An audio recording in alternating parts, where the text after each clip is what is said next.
السلام عليكم ورحمة الله وبركاته. بتمنى انكم تكونوا بخير.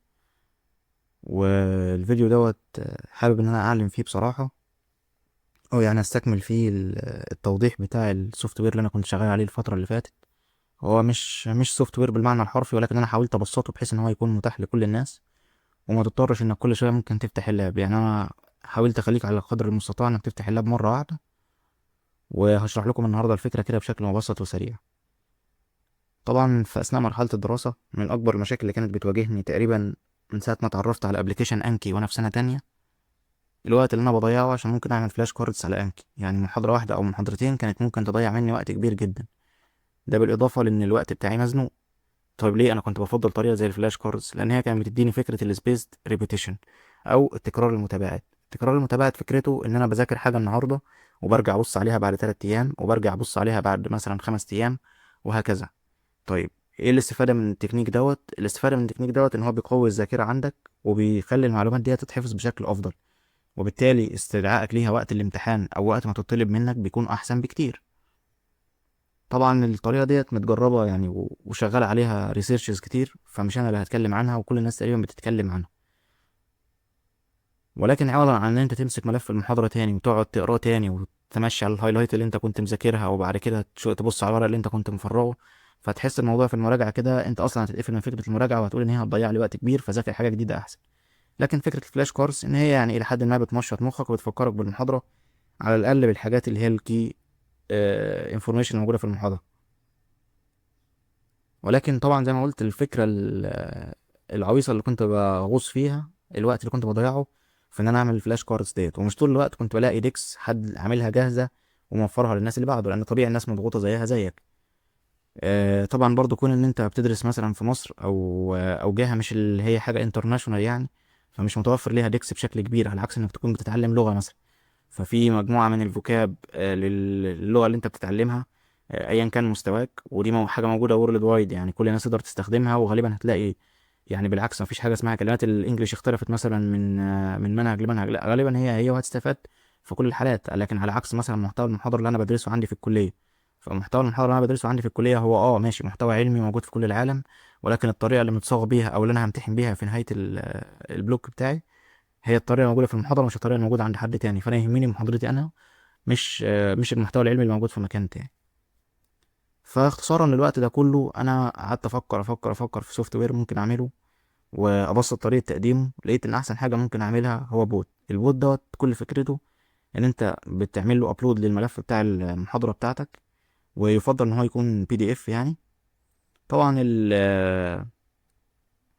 البوت بياخد منك دوت، وبيستخدم ال AI في إن هو بيحلل المحاضرة بتاعتك، وبيعمل لك اوتوماتيك فلاش كاردز. طيب، الفكرة ان انت كان ممكن تعمل دوت من خلال الاي اي برضو، بس فكرة الاي اي لما بدأت ادور وراها لقيت فيه مشاكل كتير منها في مصر. اولا طبعا معظم الناس الاكونتات بتاعتها فري، فليك ليميتيشن في اليوم تقريبا 3 محاضرات، و... وبتتحسب عليك الترايل اللي هو عملها، حتى لو فيها غلطات بتتحسب عليك ترايل. فالحاجة التانية ان انت حتى لو معاك تمن الاشتراك وحابب انك تدفعه، لقيت مشاكل كبيرة جدا جدا جدا في حوار البيمنت بروسيس نفسها يعني، وان في فيز كتير في مصر مرفوضه، ومهما تعمل ومهما تجرب حاجات زي باي بيت او ريدوت باي، على الاقل مثلا على حاجه زي تشات جي بي تي. فقعدت ادور يعني لحد لما توصلت الحل.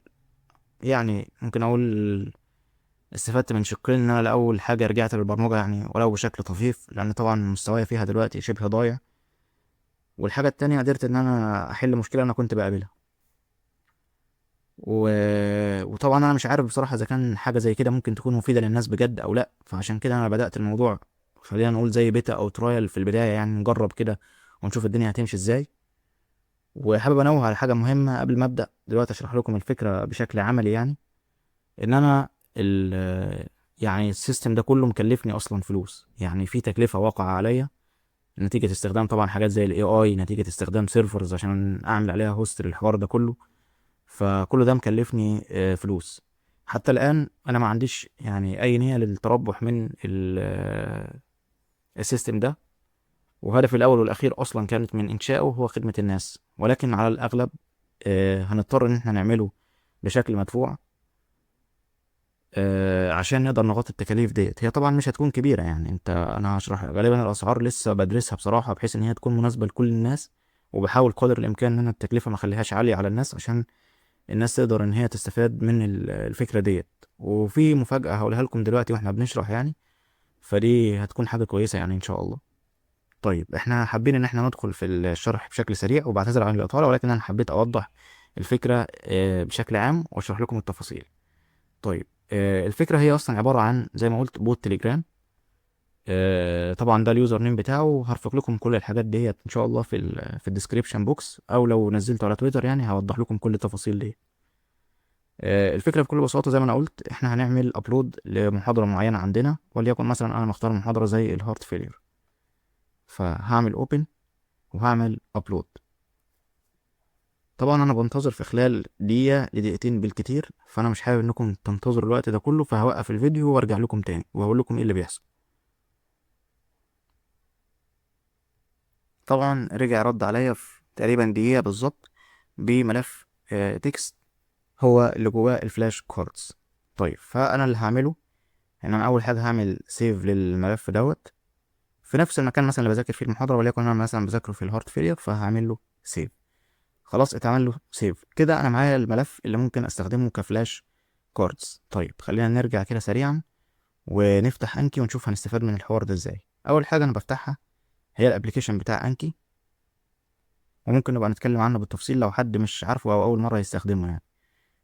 طبعا انكي في حاجه اسمها زي ديكس، او خلينا نعتبرها حاجات زي الفولدرز مثلا. يعني انا لو بذاكر حاجه زي الكارديو، فجوه الكارديو في المحاضرات اللي انا بذاكرها، وجوه كل محاضره في الفلاش كاردز الخاصه بيها.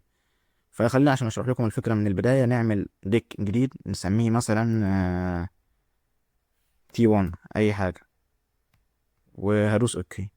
فبعد كده هاجي في فايل امبورت. طبعا ده الملف اللي انا لسه جايبه اهو في محاضره الهارت فيلير، انكي كاردز، وهدوس اوبن. السيتنج اللي احنا حابين نعملها هنا مهمه عشان تفرق معاك في الظهور بتاع الفلاش كاردز بشكل صحيح. اول حاجه في الفيلد سيبريتور دوت، احنا هنختار ان احنا نعملها تاب. تمام. بعد كده هنيجي في النوت تايب وهنعملها كلوز. في الديك هنختار على حسب الديك اللي احنا مستضيفينه، مثلا وليكن ده تي 1. وهاجي في التاج updated notes. يعني مثلا انا دلوقتي شويه النوتس اللي انا ضفتهم دول يخصوا محاضره الهارت فيلير، فانا عايز وانا لما اجي احل على الهارت فيلير مثلا بس، فهكتب ان دول تبع الهارت فيلير. تمام كده تمام. طيب بعد كده انا بسيب يعني بسيب الباقي زي ما هو كله، ما غيرتش اي حاجه، وبقول له import. فالنتيجه ان بيطلع لي الاوفر فيو دوت ان في 93 فلاش كارد اتضافوا. هقول له شو، وبعد كده هنبدا ان احنا نعمل لهم بريفيو سريعا.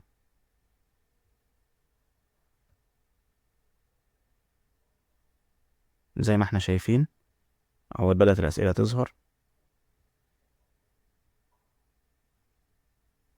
في طبعا اسئله فيها غلطات، فديت ان احنا بنبدا ان احنا نحذفها. طبعا انا شغال على الموضوع دوت ان انا احله دلوقتي.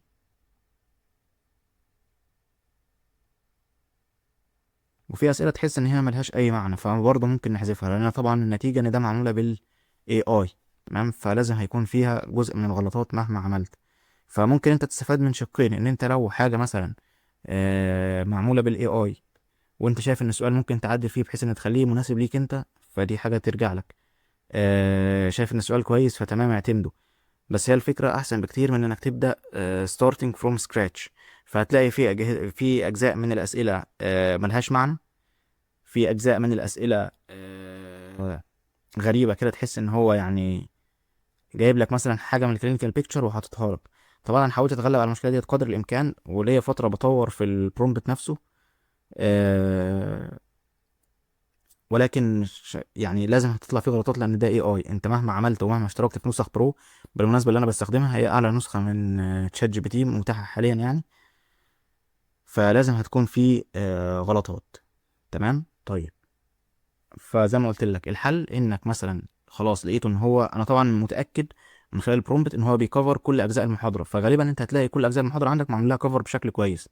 انت مثلا عندك جزء معين اتنبه عليه عندك في المدرج، انت عارف انه جاي في الامتحان، تقدر تضيفه. لكن الفكره ان انا هنا بقول لك انت غطيت جزء كبير من المحاضره من غير ما تبذل فيه اي مجهود، فطبيعي ان هو يكون فيه اي غلطات موجوده، لان ده AI في الاول وفي الاخر يعني.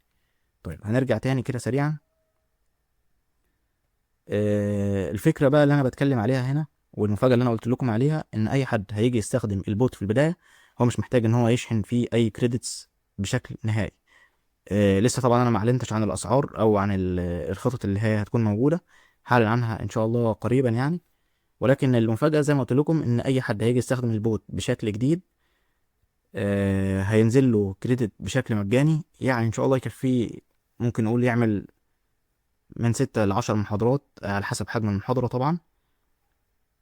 فده هيكون كافي ان هو يجرب البوت ويحكم بصراحة اذا كان هو ليه افضلية عنده، او غير من طريقة مذاكرته، او سهل له حوار الفلاش كاردز دوت او لا.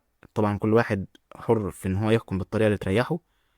ان شاء الله هو هيكون متاح للجميع، وكل الناس تقدر تجربه وتستخدمه وتدي رأيها فيه، وهكون متقبل طبعا جميع الآراء بتاعتكم. في الأول وفي الآخر أنا دي حاجة جت في دماغي، وهو مش بروجكت ربحي في الأساس بالنسبة لي، فأنا متقبل جدا عادي إنه ممكن ما يعجبش الناس. لكن دي فكرة أنا حاولت أعملها عشان تسهل على الطلبة شوية، باعتبار إن واحد من الناس عانيت من الحوار بتاع الفلاش كاردز في الإنشاء بتاعه على مستوى الكلية. طبعا ممكن مع تطور الدفعات والأنظمة الجديدة تلاقي طبعا ديكس موجودة، فلو انت موجود ومستريح معاها تمام، مفيش اي مشاكل. انا حاولت بس احل مشكلة موجودة، وزي ما قلت المشاكل اللي بتطلع بتاعت الاي اي هي كده كده موجودة. انا البروجكت بالنسبة لي زي ما قلت مش ربحي في المقام الاول، ولكن التكلفة جاية من ان انت مستخدم سيرفرز، من ان انت مستخدم الاي اي نفسه. فكل ده بيكلفني. طبعا انت هنا مالكش ليميتيشن مش زي حوار النسخ الفري او كده. انت كل اللي بتعمله انك بترفع ملفات المحاضرة، بيترد عليك التكست زي ما انا قلت كده بالظبط، وبتتعامل معاه على هذا الاساس. فدي كانت فكرة البوت بشكل سريع. بتمنى انكم تستفيدوا منه، وان هو يساعدكم في دراستكم. انا حاولت قدر المستطاع اعمل حاجة توفر على الناس يعني. وممكن فيما بعد لو برضو ما لقيتوش قبول ليه، احاول اشتغل عليه بشكل افضل. وانا عندي افكار بصراحة لبروجكت ثانية يعني ممكن تكون مفيدة للطلبة في المستقبل بشكل عام، ولكن دي البداية اللي حبيت ابدأ بيها، والحاجة اللي جت في دماغي يعني باعتبار اني كنت واحد من الناس اللي بتعاني منها. فقررت ان انا ابدأ بيها لحد لما افكر في افكار مشاريع تانية قادمة ان شاء الله تحاول تسهل عليكم. التكلفة زي ما قلت انا بحاول قدر الامكان ان هي ما تكونش عالية، ولكن هي من الاساس من دلوقتي مش عالية.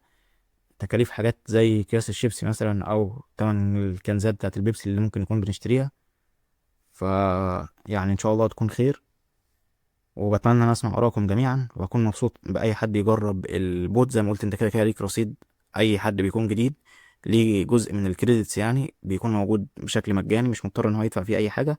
يقدر يجرب البوت دوت بشكل فري تماما بدون اي قيود، وهتوصل له ملف المحاضرات. وزي ما قلت بالنسبه للاي او اس، فانا هحاول ان شاء الله ادور على طريقه تقدروا تستخدموا بيها الانكي دوت على الاي او اس، باعتبار طبعا ان الابلكيشن نفسه هناك يعني بيد. ولكن على اندرويد وعلى ويندوز وعلى ماك ولينكس طبعا فانكي فري، تقدر تستخدمه بنفس الطريقه اللي انا شرحتها ديت. على الاي او اس في حاجه اسمها انكي ويب، هجربها لان انا لسه بصراحه ما جربتهاش. ولو الطريقه ديت شغاله وبشكل افيشنت ان شاء الله هعمل لكم فيديو ازاي تستخدموها. وبشكركم جدا، شكرا لكم، والسلام عليكم ورحمه الله وبركاته.